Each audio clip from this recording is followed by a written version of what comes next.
28 जून 2026 रोजी TET TET ची परीक्षा प्रस्तावित होती, नियोजित होती. अचानक अगोदरच्या दिवशी पेपर फुटतो. पेपर फुटल्यानंतर लगेचच्या लगेच महाराष्ट्र राज्य परीक्षा परिषद एक सूचना काढतं, एक परिपत्रक काढतं की उद्या होणारा पेपर अचानक पेपर फुटीमुळे रद्द झालाय. हे झाल्यानंतर लगेचच्या लगेच पुढच्या 4 दिवसामध्ये एक पत्र व्हायरल होतं. या पत्राचा मथळा जो असतो तो असतो की IBPS कडे महाराष्ट्र राज्य परीक्षा परिषद म्हणतं की यानंतर परीक्षा ज्या आहेत त्या ऑनलाईन स्वरूपात घ्याव्यात आणि ऑनलाईन स्वरूपात त्या परीक्षा कंडक्ट करण्याचं काम किंवा घेण्याचं काम IBPS कडे वर्ग करण्यात यावं किंवा IBPS ला अशा पद्धतीची विनंती करण्यात येते. त्याच्यामध्ये सगळ्यात मोठा गोळ जर कुठे असेल तर ज्या विद्यार्थ्यांनी मागच्या 6 महिन्यापासून या परीक्षेसाठी खूप चांगल्या पद्धतीने प्रिपेअर केलं, अभ्यास केला, दिवसाची रात्र करून दिवसभरातला आपला शाळेचा वेळ देऊन सोबत संध्याकाळी आपल्या स्वतःसाठी अभ्यास केला. कारण की सर्वोच्च न्यायालयाचं म्हणणं आहे की TET परीक्षा पास करणं जे हे अनिवार्य आहे. मग अशा परिस्थितीमध्ये अचानक राज्य सरकारच्या चुकांमुळे हा पेपर फुटतो आणि पेपर फुटल्यानंतर अचानक सांगण्यात येतं की नाही आता हा पुढील पेपर ऑनलाईन स्वरूपात होईल. बरं, इथंच थांबत नाही. ही परीक्षा सुरुवातीला होती महाराष्ट्र राज्य परीक्षा परिषदेकडे. आता महाराष्ट्र राज्य परीक्षा परिषद म्हणते की नाही ही परीक्षा जी आहे ही आता आम्ही विचार करतोय की IBPS कडे द्यावं. आता या संदर्भात भरपूर कन्फ्युजन आहे. डेफिनेटली कुठेतरी हा अन्याय आहे, त्याच्यामध्ये कुठलीही शंका नाही. पण या व्हिडिओच्या माध्यमातून आपण समजून घेऊया की याच्यामध्ये खरंच किती सत्यता आहे. या व्हिडिओला शेवटपर्यंत बघा. एकदम मुद्देसूदपणे आकडेवारीनुसार मी मांडणी करतोय आणि खरंच ही किती प्रॅक्टिकली पॉसिबल आहे का आणि खरंच IBPS घेऊ शकतं का किंवा IBPS घेणार का हाही निर्णय पाहणं महत्त्वाचं आहे. सर्वात पहिल्यांदा नमस्कार, मी राहुल मिसाळ. मी मागच्या 13 वर्षांपासून बँकिंगच्या स्पर्धा परीक्षांची तयारी करणाऱ्या विद्यार्थ्यांना मार्गदर्शन करतो. IBPSच्या परीक्षांचा मला स्वतःला अनुभव आहे. टेट 2025 सुद्धा मी दिली आहे, पण पवित्र पोर्टलमध्ये नोंदणी नाही केली कारण की कुठल्या विद्यार्थ्याचं नुकसान होऊ नये. तर या परीक्षेत सुद्धा मला चांगले मार्क्स आहेत. 166 167 मार्क मला या टेट एक्झाममध्ये सुद्धा आहे, TAIT मध्ये. मग आता हा व्हिडिओ टाकण्यामागचा उद्देश काय, तर कन्फ्युजन खूप आहे आणि 100% कुठेतरी एक अन्यायाची भावना जी आहे ही शिक्षकांमध्ये, भावी शिक्षकांमध्ये रुजली आणि ती सत्य आहे, त्यात काहीच चुकीचं नाही आहे. कारण आपण परीक्षांची तयारी करावी आणि वेगळ्याच परीक्षा मार्फत किंवा वेगळ्या संस्थेमार्फत परीक्षा घेण्यात यावी.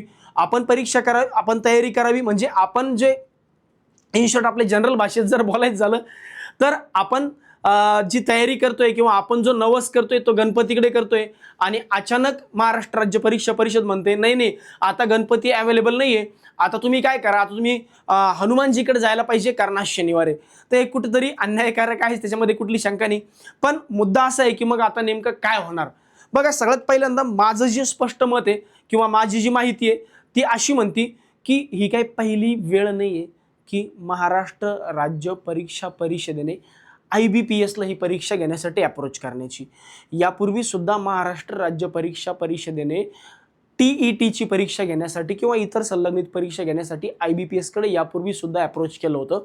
पण त्यावेळेस IBPSने क्लिअर सांगितलं होतं की हे सध्या आमच्याकडनं शक्य नाही. भारतामधल्या ज्या बँकिंगच्या स्पर्धा परीक्षा आहेत, त्यानंतर सोबत इन्शुरन्स रिलेटेड स्पर्धा परीक्षा आहेत, महाराष्ट्र शासनाचे काही डिपार्टमेंट, केंद्र शासनाचे काही डिपार्टमेंट, काही मिनिस्ट्रीज यांच्यामार्फत परीक्षा कंडक्ट करण्याचं काम करतात.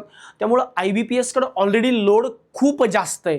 त्यामुळं इमिडिएटली हा निर्णय होईल का, तर सध्या तरी या निर्णयाची अंमलबजावणी होणं तेवढं एकदम लगेचच्या लगेच प्रॅक्टिकली पॉसिबल वाटत नाही. बरं सर, जर हा निर्णय झालाच तर मग पुढे काय होईल किंवा IBPSने जर होकार दिला तर काय होऊ शकतं. सगळ्यात पहिले तुम्ही थोडीशी आकडेवारी समजून घ्या. मागच्या 13 वर्षांपासून IBPSच्या परीक्षांचा मला स्वतः अनुभव आहे. सध्या महाराष्ट्रामध्ये आता आपली TETची जी परीक्षा आहे, TETची परीक्षा ही ॲक्च्युली आहे 2.5 तासांचा पहिला पेपर आहे. आता 2.5 तासांचा एक पेपर घ्यायचा म्हणजे एका दिवसात मॅक्सिमम तुम्ही ऑनलाईनच्या स्वरूपात 2 शिफ्ट घेऊ शकता. आता 2 शिफ्ट जर घ्यायच्या तर एका शिफ्टमध्ये सध्याच्या महाराष्ट्राच्या ऑनलाईन कॅपॅसिटीनुसार, टोटल कॅपॅसिटीनी बरं का, सध्या जी परीक्षा घेण्यात येतात IBPSच्या परीक्षा वगैरे, तर सध्या महाराष्ट्रात एका दिवशी एका शिफ्टमध्ये मॅक्सिमम 50 ते 52 हजार विद्यार्थी परीक्षा देऊ शकतात सध्याच्या परिस्थितीनुसार. म्हणजे 50 ते 52 हजार विद्यार्थ्यांची ॲट अ टाइम परीक्षा घेता येऊ शकतं. ही फॅक्ट आहे. बरं, मग यानंतर जर जास्त परीक्षा विद्यार्थ्यांची घ्यायची असेल तर काय करावं लागेल. मग महाराष्ट्र शासनाला जेवढे महाराष्ट्रात मोठे मोठे कॉलेजेस आहेत, प्रेस्टिजियस संस्था आहेत, यांना अप्रोच करावं लागेल आणि महाराष्ट्र शासनाला त्याच्यात सपोर्ट करावा लागेल. त्यावेळेस तो इंटेक मॅक्सिमम 1 लाखापर्यंत जातो. 1 लाखापर्यंत. म्हणजे इन शॉर्ट काय, तर जर आता तुम्ही जर बघितलं असेल तर 2.5 लाख जवळपास विद्यार्थ्यांनी पेपर 1 साठी अप्लाय केले आणि जवळजवळ 3.5 लाख विद्यार्थ्यांनी पेपर 2 साठी अप्लाय केले. मग एवढे उमेदवार जे आहेत, एवढे उमेदवार जर पेपर 1 घ्यायचा तर कमीत कमी 3 शिफ्ट घ्याव्या लागतील.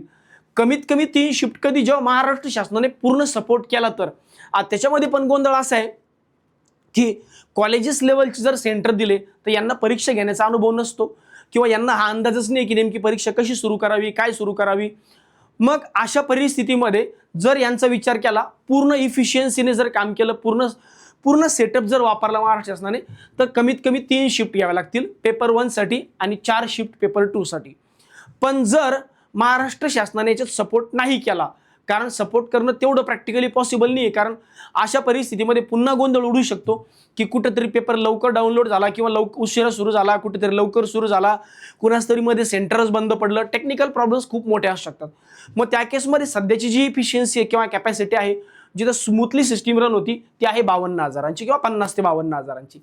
मग 50-52,000 विद्यार्थ्यांची जर परीक्षा एका शिफ्टमध्ये घेतली तर अशा केसमध्ये टोटल मिनिमम 5 शिफ्ट लागतील पेपर 1 साठी आणि 7 शिफ्ट लागतील पेपर 2 साठी.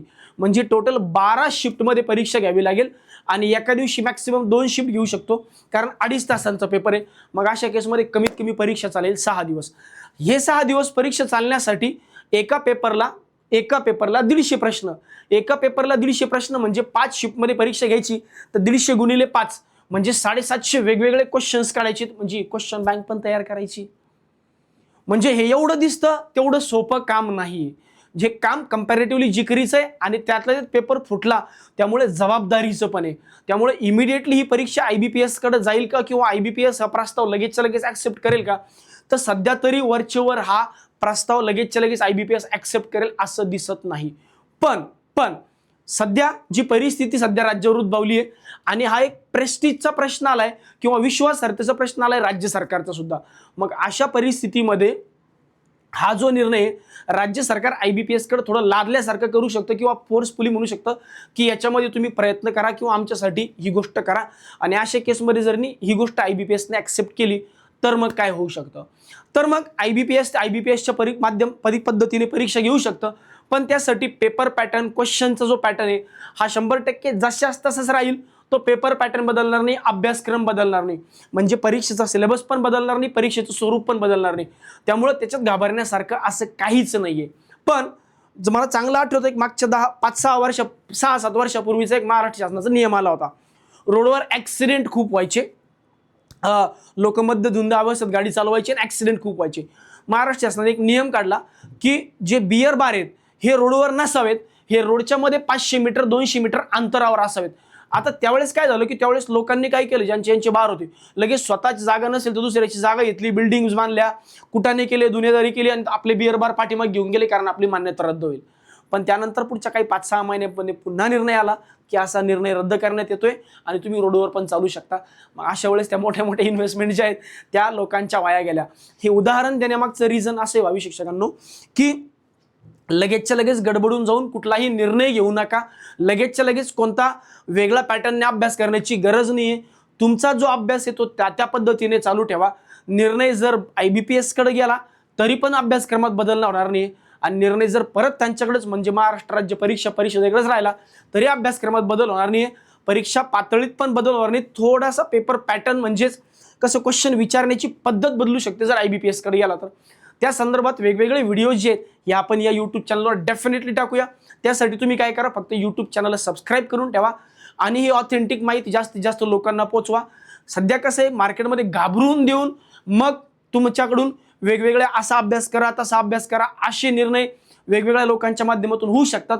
तर माझं एक शिक्षक म्हणून एवढंच काम आहे की विद्यार्थ्यांपर्यंत, उमेदवारांपर्यंत योग्य ती माहिती पोहोचवणे आणि कॉन्फिडन्स कुठेही, आत्मविश्वास कुठेही डगमगता कामा नये, ही फक्त माझी एक कळकळीची विनंती आहे किंवा हा माझा एक छोटासा प्रयत्न आहे. बाकी वेगवेगळ्या व्हिडिओच्या माध्यमातून IBPS कडे पेपर पॅटर्न गेला तर काय होऊ शकतं, किती पेपरमध्ये पॅटर्नमध्ये परीक्षा होऊ शकते, खरंच जर झाली परीक्षा तर कधी होऊ शकते, याचा ऑथेंटिक डेटा जो आहे मी टेटच्या वेळेस पण दिला होता म्हणजे TIITच्या वेळेस, आणि यावेळेस पण जर IBPS कडे गेले तर नक्की आपण हा डेटा जो आहे हा तुमच्यापर्यंत पोहोचवण्याचा प्रयत्न करूया. बाकीच्या चॅनलला सबस्क्राईब आणि व्हिडिओला लाईक नक्की करून ठेवा. धन्यवाद.